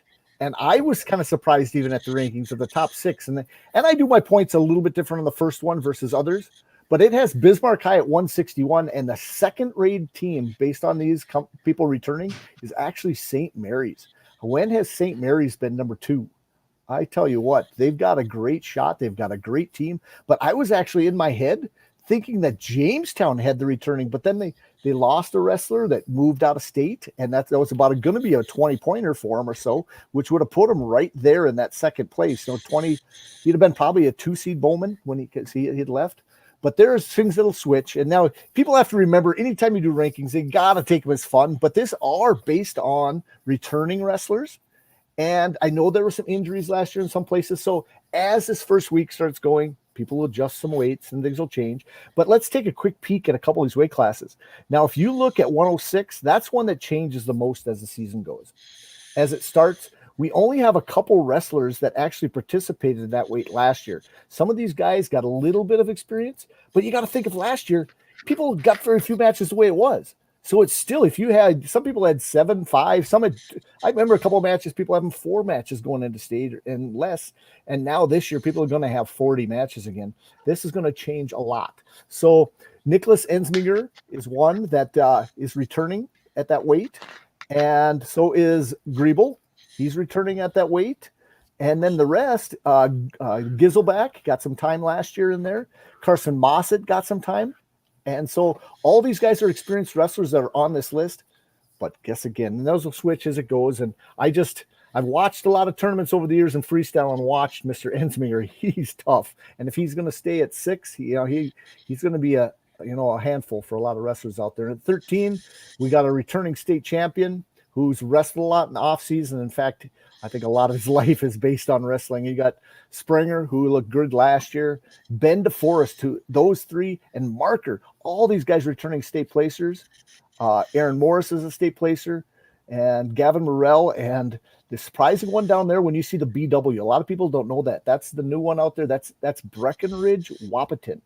And that Noel last year had several wins in Minnesota, which could translate to him moving up those ranks quick or what. I tell you what, Minnesota is always known for their wrestling.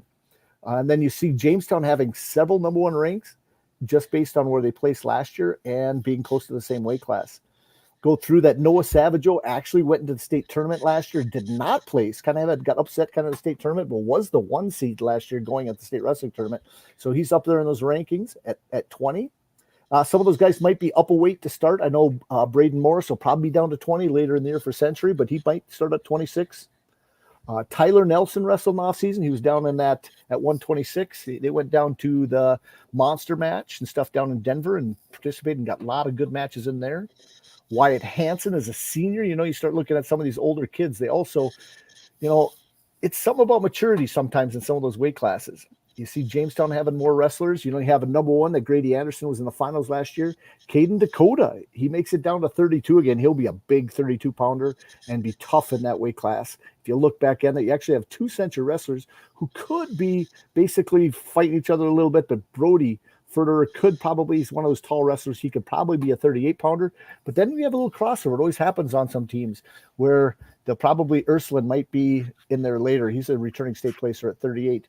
And of course, you have one of the toughest wrestlers up there, that Aiden Braun, lost in the finals last year to a guy in the weight class even above him, LJ Aragio, tough as nails.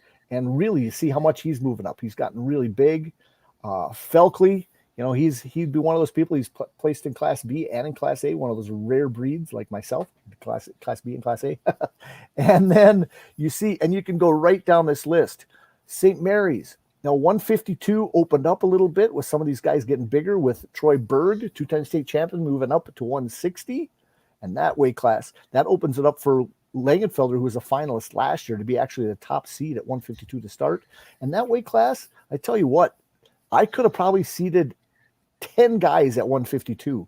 And you see another guy from Breckenridge, Wahpeton. I think he's a returning state qualifier in Minnesota down there. So he could be a surprise. People don't know about him. He's a Breckenridge boy there, and that honorable mention down the bottom. We'll see that. I had to make sure to try to do some research on them. Ethan Miller last year wrestled really well, and he's moved up several weights. And based on that, he might be able to be a 40-pounder later in the season. I wasn't sure, but that was on the certification that he was at right now within there. You look at 160, you got 2 state champions in there. And you look at Colton Reeves. That'll be what a bracket. Oh, that 160 is loaded, completely loaded. That Nicholas Anderson's no slouch. Cutter Jones is phenomenal. He's got the 5. Yep. He's got the 5 seed, and I think he's got a potential to get down to 52. So he could put some more heat in that 152 and 60 is just going to be a barn burner.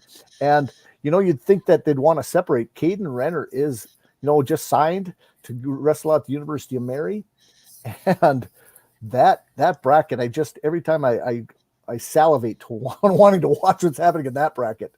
And then the 171, you have your state champion Brock Fedek, who nobody really touched last year, but you got Drake and Stugelmeyer, who is tough as nails and strong and still, raw. He's really raw. He's going to keep getting better. And he is raw as can be, and he is just going to be better as the year goes. I saw a lot of that Jackson Richter last year, who is just going to be a junior this year. I think his margin of moving up that is very good too, and that helps out St. Mary's in that second run. Then you look down, if you go to 95, actually go over to 82 first, a little bit farther over there. Oh. If you can slide over. Nope, it's on bottom. Oh, the other way. Yeah. Yep. And then at 82, Will Post. I tell you what, Fargo, Cheyenne has got a really nice team in there, and they're in the rankings in there, and they've got several places that they can move up in these rankings. I see guys in the mix that are in that 5-6 range that can, with experience and get more matches. Like last year, kind of that weird, we don't know the kind of growth, how much people wrestle in the off season. They didn't get that match time that they normally do. So this is going to be kind of interesting. It's how much work you did in the off season, I think, for a lot of these guys and the growth that could happen that with a lot of this. A lot of this could change. Again, Ben Nagel, first opportunity. Now he's getting a lot bigger. They've got him up at 195. He was a finalist last year at 170 in fact, he's a 3-time state placer, and this is his first opportunity to be the varsity guy. But guess what? What happens if there's another Bismarck High that comes back?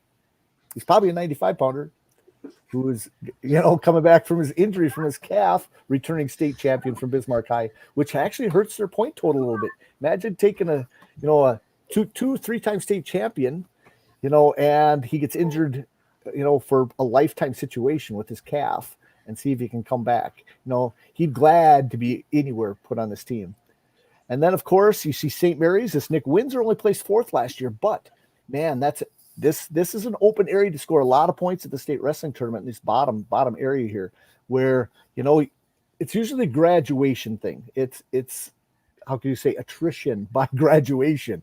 So those numbers are a little light. So I had to pull guys that didn't get a lot of matches, but some of those guys are only 500 wrestlers. So this is a wake-up call. If you're in this ranking as one of these wrestlers and see this, don't sit on your laurels and wait for something to happen, because you could be off this in a short amount of time. You have to put in the work and get what it does, because some of these guys have not placed that are in here and have just 500 records. So guys that are just coming on varsity for the first time, you have an opportunity to bump a lot of these guys out in that 220, that 95, if you on the bottom side. Now they got some experience, but in here, there's some open areas to make some damage for some of you guys.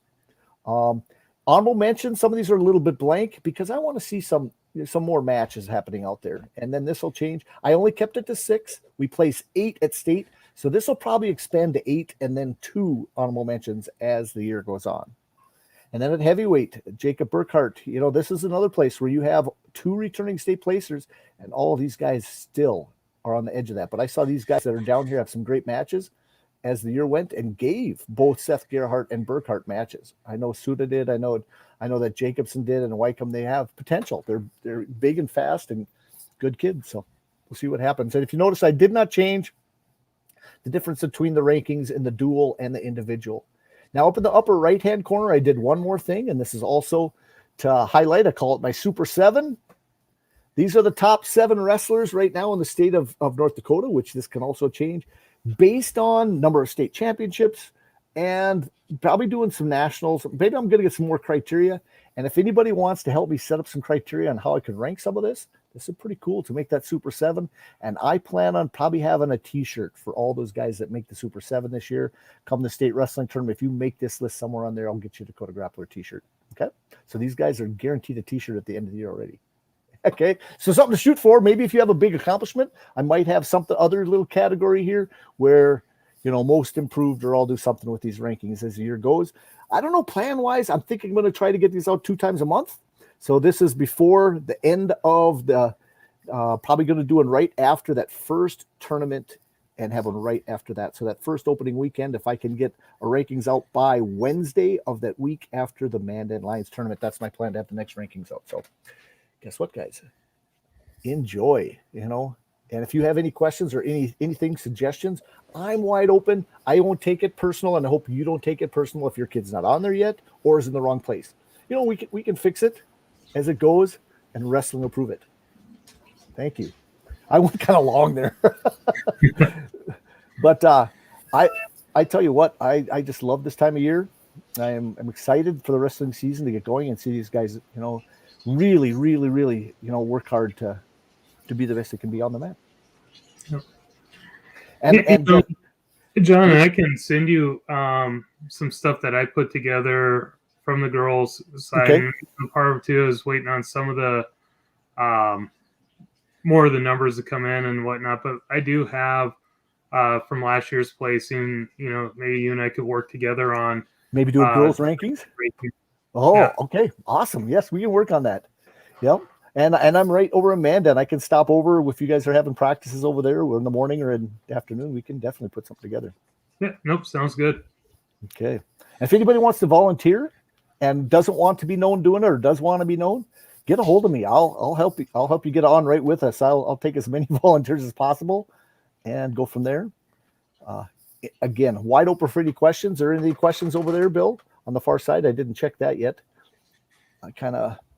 Nope. I think that's it. That's pretty good. No, thank you again, Jace, for coming on. We'll do some updates, and I kind of like that you're available to do this because you know what's happening in the girls' area. I do. I want to thank you again. And plus, I'll find a way to get you some stuff. I sent you a Dakota Grappler. I'll get you. I got a shirt for you too. I got a Dakota Grappler shirt for you. I'll bring it over. I appreciate that. Yeah, I just love it. I mean, just like you guys, I love the sport and promoting it, and now with the growth of the women's, that's the ultimate goal, is to try to grow this so that we continue to have wrestling throughout. So I appreciate your guys' support as well. I mean, you guys do a great job in promoting, wrestling both on the boys and the girls side. You guys have been huge supporters of that over the last couple of years.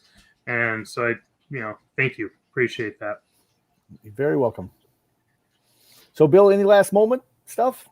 No, Okay. we completely failed at doing this in 45 minutes. I can tell you that much. Well, here's the whole thing. I have to get a hold of Minot yet. If I can get approval to come up to Minot and maybe do a couple updates, interview a couple coaches, and maybe try to, webcam the finals, I will get that done. So I'm going to get a hold of, if they're listening tonight, feel free to email me. This is kind of my request. If I have to get a hold of your administrators or your AD, I can do that too. Not a problem, but I'll call you up there. And guess what? Dakota Grappler live. Enjoy everything. Come check everything out. Promote the sport, share the video, do what you can. Make sure people get to see what's happening in the state of North Dakota and South Dakota. Okay, guys. We'll check you later. Have a good night. Thanks, guys. Thank you.